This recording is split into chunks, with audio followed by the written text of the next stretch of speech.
Assalamualaikum teman-teman. Eh, kita akan memberikan minum untuk ulat Jerman yang usia rentan mati lemas. Jadi usia-usia inilah yang rentan mati lemas ya, antara 1 sampai 2 bulan. Jadi kebanyakan teman-teman itu selain dari suhu tapi juga dari pola pemberian pakan. Jadi kalau umur-umur segini pemberian pakannya ya harus cukup ya teman-teman ya. Selain pakan, minumnya juga pemberiannya lihat. Saya memberi minum ulat Jerman usia ini lebih banyak. Beda kalau usia yang udah besar ya teman-teman ya. Ya 2,5 bulan, 3 bulan itu lebih sedikit saya berinya. Tapi kalau usia kecil seperti ini saya kasih lebih banyak karena mereka lagi masa pertumbuhan biar cepat besar juga tuh. Kalau pemberian minumnya cukup, insya Allah nanti ulatnya sehat ya teman-teman. Kalau usia udah agak gede seperti ini mulai dikurangi tuh minumnya, saya kurangin minumnya. Beda kalau usia-usia yang kecil seperti ini, full potongan pepaya semua. Dan kita coba lihat ya, kalau yang lebih besar saya lebih sedikit lagi. Kalau usia 4 bulan seperti itu saya kasih cukup 3 potong yang kotaknya isi sekitar 1 kilo ya. Paling saya cuman kasih 3 potong seperti ini. Cukup kasih gini aja teman-teman. Udah selesai. Mereka nggak terlalu banyak minum makan kalau udah besar. Beda kalau yang kecil teman-teman ya. Yang kecil itu emang lebih banyak pemberian minumnya kayak gitu. Terutama minum ya. Kalau pakan itu lebih kuat, mereka nggak dikasih makan 1-2 hari mereka masih hidup. Tapi kalau nggak dikasih minum itu bisa mengakibatkan mati lemas kalau di tempat saya ini. Jadi usia ini tuh usia 1 sampai 2 bulan itu emang harus cukup ya minumnya, terutama ya. Kalau emang nggak ada buah, boleh gedebong pisang, boleh kayak gitu. Atau ada juga pakan yang fermentasi. Kalau fermentasi harus dianginkan dulu ya sebelum dikasih, karena ada gasnya, takutnya dia mati kayak gitu. Tapi kalau buah yang alami gini, buah sayuran ya udah dicuci kasih aja langsung. Kalau saya nih pepaya nggak dicuci ya teman-teman. Lihat potongan bahkan masih kotor-kotor seperti ini ya. Ini getahnya ya saya kasih tetap teman-teman.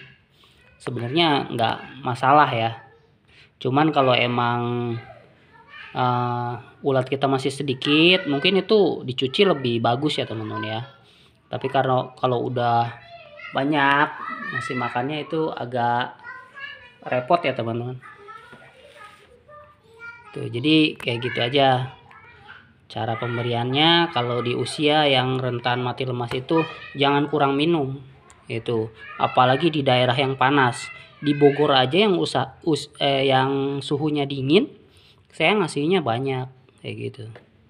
Tapi kalau di musim hujan saya kurangin ini. Kalau lagi lembab banget suhu ruangan ini ya, jadi saya kurangin minumnya. Saya kasih lebih banyak dedaknya kayak gitu, atau konsentrat kayak gitu. Terserah teman-teman pakainya apa. Kalau ini saya yang dedak ya, media dedak, pakannya pun dedak kayak gitu, full dedak tanpa campuran ya teman-teman. Tuh. Jadi gitu teman-teman.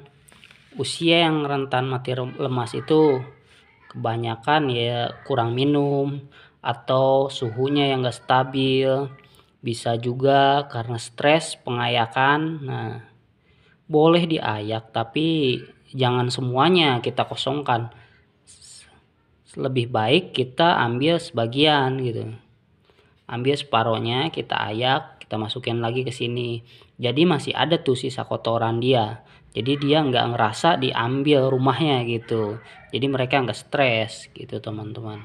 Kalau kita full ganti media baru, biasanya mereka ngambang, nggak mau makan terus mati gitu teman-teman.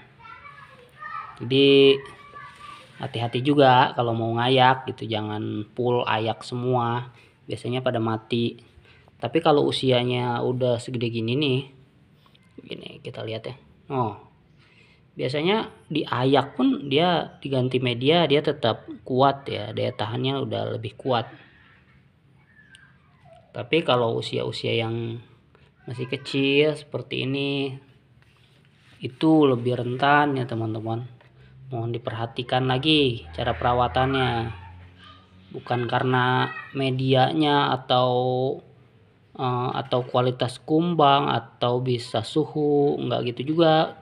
Cara perawatannya, terus porsi minumnya dia itu harus diperhatikan juga ya.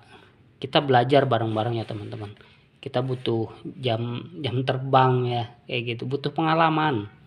Jadi kalau yang masih mati lemas apa cari tahu lagi. Kalau suhunya udah berarti pakannya cari tahu atau pola perawatannya gitu. Banyak faktor teman-teman. Jadi nggak asal ternak langsung jadi ya. Kalau suhunya stabil, kebetulan tempatnya bagus ya langsung berhasil. Tapi kalau tempatnya yang terlalu dingin atau terlalu panas, itu kita harus nyari tahu teman-teman, gimana caranya biar si ulat ini bisa bertahan hidup kayak gitu teman-teman. Ya kalau untuk video kali ini sih lebih saya tekankan pemberian minumnya ditambah teman-teman.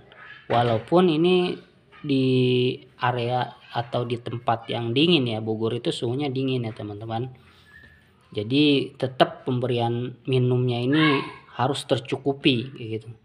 Kalau kurang minum biasanya dia akan ngambang dan dia mogok makan, terus molting ganti kulit tapi gagal karena dia kurang kelembaban, mati. Itulah teman-teman. Kalau mau molting mau ganti kulit tuh kan dia diam dulu ya teman-teman. Diam kayak gitu kayak yang sakit. Padahal dia tuh mau ganti kulit. Nah, kalau dia kurang lembab, kurang kelembaban, dia nggak bisa ngebantu tuh si suhunya tuh, nggak bisa ngebantu biar suhunya lembab terus bisa ganti kulit gitu.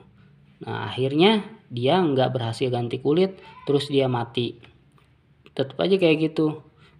Kayak kayak apa ya? Kayak lurus kayak gitu badannya. Nggak mau makan. Nah, itu biasanya.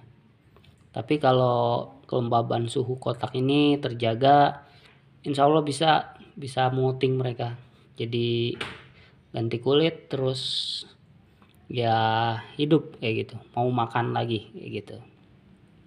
Terus kalau kurang protein atau kurang pakan ya teman-teman, biasanya mereka gigit temennya yang lagi molting, yang lagi ganti kulit. Dia gigit terus luka sedikit, nah itu bakalan dibantai sama teman-teman yang lain. Nah itu juga bisa patah ya teman-teman, karena setiap ganti kulit dibantai temannya, diganti kulit lagi dibantai temannya kayak gitu. Jadi makin sedikit populasinya ya, karena dimakan sama temannya sendiri, kanibal ya gitu. Jadi pakannya juga harus kita lihat ya teman-teman, paling tidak sekurang-kurangnya 2 hari sekali tuh harus kasih makan lah gitu, biar mengurangi resiko-resiko seperti itu. Ya 2 hari sekali, 3 hari sekali bisa, cuman ya 2 hari sekali lah kayak gitu. Kalau mau sehari sekali ya lebih bagus, tapi hati-hati jangan terlalu banyak juga, karena kalau terlalu banyak pun mereka malah bisa mati.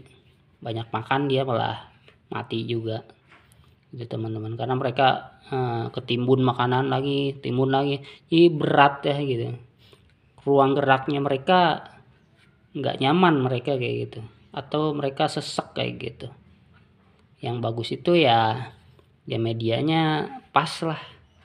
Nanti juga teman-teman bakalan ngerti sendiri segimana takaran medianya, karena kalau terlalu banyak kita harus ayak, kita harus buang 30%-nya itu teman-teman ya.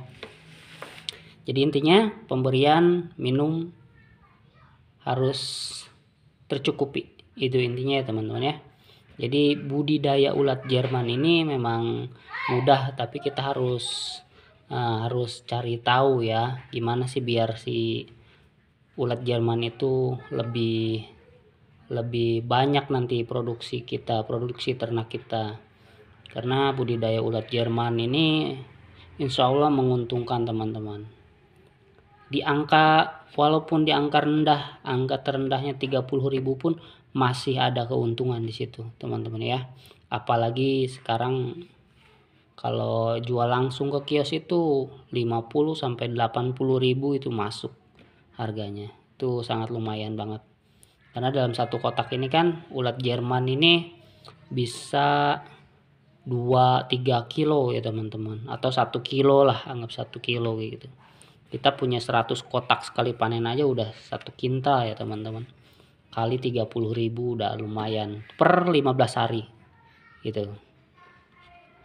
Jadi mohon ini lagi ya, dicari tahu lagi porsinya di tempat teman-teman itu kayak gimana. Tapi saran saya harus mencukupi si minumnya ini. Kalau makannya itu sedikit pun mereka masih bertahan, tapi kalau minum ini di usia ini ya, di usia ini harus cukup. Tapi nanti di usia lebih besar lagi bisa dikurangi. Seperti ini. Ini ukuran segini makannya banyak. Tuh. Minumnya saya kasih banyak. Lebih gede lagi dikurangin lagi. Apalagi yang tadi itu yang udah gede-gede itu 3 potong 4 potong udah cukup teman-teman. Tujuannya biar mereka si ulatnya itu kering, terbiasa kering. Jadi pas dijual ke pasaran itu kita ayak, kita bawa ke kios-kios, si ulat itu kuat. Beda sama ulat yang medianya basah lembab kayak gitu. Biasanya si ulat itu nyampe kios 2 hari 3 hari banyak kematian di kios. Kayak gitu, kios burung itu. Nanti banyak yang komplain. Yang bagus itu ulat Jerman yang kering medianya. Gitu teman-teman ya. Semoga video saya ini bermanfaat ya teman-teman. Jadi inti dari video ini, kalau pemberian pakan atau pemberian minum buat ulat Jerman yang masih kecil ini harus tercukupi, harus lebih banyak gitu teman-teman ya. Untuk para teman-teman yang baru lihat video saya ini, baru ketemu channel saya ini, jangan lupa bantu subscribe channel Papa Saya Haji ini agar channel saya bisa terus maju dan berkembang dan bisa berbagi pengalaman seputar budidaya ulat Jerman ini teman-teman ya. Yang udah subscribe ke channel Papa Saya Haji, saya ucapkan terima kasih banyak karena selalu mendukung channel ini agar terus maju dan berkembang. Mudah-mudahan dengan adanya channel ini kita bisa membantu teman-teman yang lain yang lagi nyari ilmu tentang budidaya ulat Jerman buat penghasilan mereka ya teman-teman. Jadi yang udah subscribe itu insya Allah sudah ikut membantu mereka juga ya teman-teman ya. Oke, cukup sekian dulu video saya kali ini.